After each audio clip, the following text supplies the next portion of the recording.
Magandang araw, mga bata at mga batang puso. Welcome sa mga kwento ni Lola, kung saan binubuhay natin ang mga paborito ninyong alamat at kwentong bayan. Samahan ninyo ako sa isang makasaysayang paglalakbay, ating tunghayan ang kwento ng kapanganakan ni Hesukristo. Sa bayan ng Nazaret, isang dalagang si Maria ang tahimik na nananalangin, puno ng pag-asa at kababaang loob. Sa bawat bulong ng panalangin, dama niya ang katahimikan ng gabi at ang malamig na simoy ng hangin. O Panginoon, gamitin mo po ako ayon sa iyong kalooban. Isang anghel ang biglang nagpakita kay Maria, nagdulot ng matinding pagkamangha at takot sa kanyang puso. Dinala nito ang magandang balita ng isang dakilang himala na magbabago sa kanyang buhay magpakailanman. Huwag kang matakot, Maria. Ikaw ay kinalulugdan ng Diyos. Natakot si Maria at nanginginig ang kanyang tinig, puno ng pagdududa at pagkalito. Ngunit pinawi ng anghel ang kanyang takot at ipinaliwanag ang dakilang plano ng Diyos para sa kanya. Ano po ang ibig sabihin nito? Ikaw ay magdadalang tao at magsisilang ng anak na lalaki. Ipinahayag ng anghel na siya ay magdadalang tao sa pamamagitan ng Espiritu Santo na nagdulot kay Maria ng labis na pagtataka at pagkamangha. Sa kabila ng kanyang pagdududa, tinanggap niya ito ng may kababaang loob at pananampalataya. Paano po ito mangyayari? Ang Espiritu Santo ang babalot sa iyo.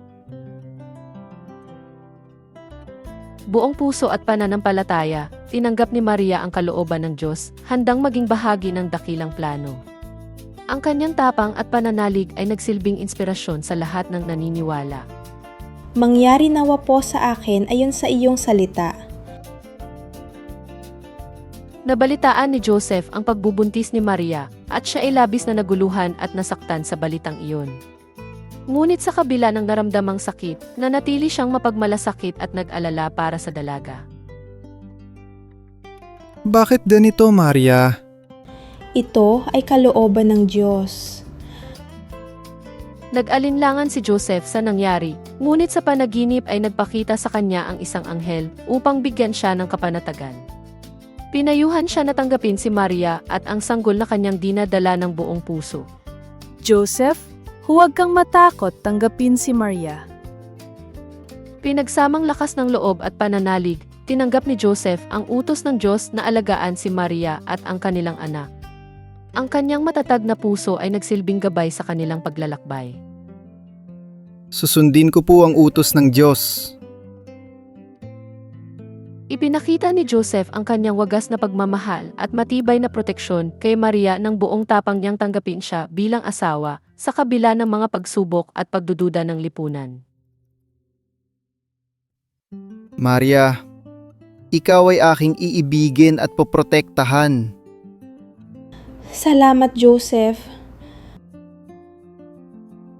Ipinag-utos ng emperador ang pagpaparehistro ng lahat sa kanilang bayan na nagdulot ng kaba at pag-aalala sa mga tao.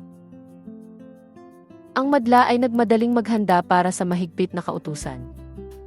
Lahat ay kailangang magpatala. Naglakbay sina Joseph at Maria patungo sa Bethlehem, dala ang pagod at pangamba sa kanilang mga puso. Sa kabila ng hirap, nanatili silang matatag at nagtulungan sa paglalakbay. Malayo pa ba, Joseph? Malapit na tayo, Maria. Magpahinga ka. Walang matuluyan sina Joseph at Maria dahil puno ang mga bahay at tuluyan na nagdulot sa kanila ng lungkot at pagkabigo. Ngunit nanatili silang may pag-asa sa kabila ng pagsubok. Wala na ba tayong mapupuntahan? Wala na, Maria. Ngunit, hindi tayo pababayaan ng Diyos. Sa isang simpleng sabsaban, natagpuan nila ang pansamantalang tahanan, isang lugar ng pahinga at katahimikan. Dito nagsimula ang isang bagong yugto ng kanilang buhay, puno ng pag-asa. Salamat, Joseph. Dito na tayo magpapahinga. Si Maria ay naghahanda na para sa kanyang panganganak, ramdam ang kaba at pagmamahal ni Joseph na laging nasa kanyang tabi. Sa kabila ng takot, naroon ang matibay na suporta ng kanyang asawa. Huwag kang matakot, Maria. Nandito ako. Isinilang si Jesus at napuno ng galak at pagkamangha ang buong sabsaban. Ang bawat puso ay nagdiwang sa pagdating ng tagapagligtas ng mundo.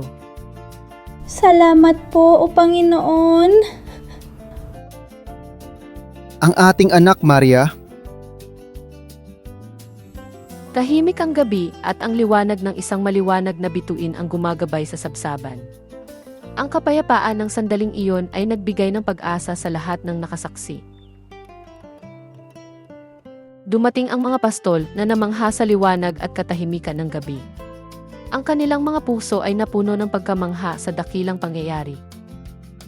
Tunay ngang may himala. Ibinahagi ng mga anghel ang magandang balita sa mga pastol na nagdulot ng galak at pasasalamat sa kanilang mga puso. Ang mensahe ng kaligtasan ay nagbigay liwanag sa madilim na gabi. Ipinanganak ang tagapagligtas. Nagmadali ang mga pastol upang sambahin si Jesus, dala ang kanilang taos-pusong pasasalamat. Sa kanilang paglapit, naramdaman nila ang banal na kapangyarihan ng sandali. Salamat sa biyayang ito. Tahimik na pinagmamasdan ni Maria si Jesus, ang kanyang puso ay puno ng pagmamahal at pasasalamat. Sa katahimikan ng gabi, dama niya ang dakilang biyaya ng pagsilang ng kanyang anak. May 3 pantas mula sa silangan na naglakbay, naghahanap sa bagong silang na hari na kanilang sinubaybayan. Puno ng pag-asa at kuryosidad, dala nila ang kanilang mga regalo. Nasaan ang isinilang na hari? Nakarating kay Haring Herodes ang balita tungkol sa pagsilang ng bagong hari, at siya ay nabahala at nagplano ng masama upang mapanatili ang kanyang kapangyarihan. Ang kanyang mga salita ay puno ng panlilinlang at takot. Sabihin ninyo sa akin kapag siya ay inyong nakita. Natagpuan ng 3 pantas si Jesus at naghandog ng mga mamahaling regalo bilang paggalang sa kanya. Ang kanilang mga puso ay puno ng galak at paggalang sa hari ng mga hari. Ginto, kamanyang, at mira para sa hari.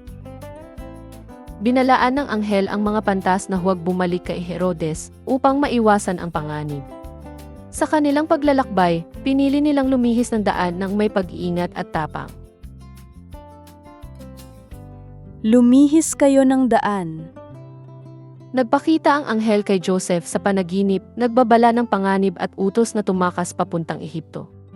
Sa gabing iyon, mabilis silang naghanda upang protektahan si Jesus mula sa kapahamakan. Tumakas kayo papuntang Ehipto. Nagmadaling umalis sina Joseph, Maria, at Jesus papuntang Ehipto, dala ang pagkatakot at pangamba sa kanilang mga puso. Sa kabila ng pagkatakot, hindi nila binitiwan ang isa't isa sa kanilang paglalakbay. Nag-utos si Herodes ng malupit na kautusan na ipapatay ang mga sanggol sa Bethlehem upang mapigilan ang pag-usbong ng bagong hari. Ang madilim na balitang ito ay nagdulot ng pagkatakot at lungkot sa buong bayan. Nagluksa ang mga ina sa Bethlehem, umiiyak at nagdadalamhati sa pagkawala ng kanilang mga anak. Ang kanilang mga puso ay puno ng dalamhati at panalangin sa gitna ng trahedya. Ligtas sina Joseph, Maria, at Jesus sa Ehipto, puno ng pasasalamat sa Diyos sa kanilang kaligtasan. Sa kabila ng pagsubok, nanatili silang matatag at puno ng pag-asa para sa hinaharap. Sa tamang panahon, bumalik sila sa Nazaret, dala ang pag-asa at bagong simula sa kanilang buhay. Ang kanilang kwento ay patuloy na nagbibigay inspirasyon sa lahat ng naghahanap ng liwanag at pag-asa. Salamat sa pakikinig sa kwento ni Lola today. Kung nagustuhan ninyo ang kapanganakan ni Hesukristo, don't forget to like this video, subscribe to the channel, at panoorin pa ang iba pang kwento ni Lola. See you again sa susunod na story time.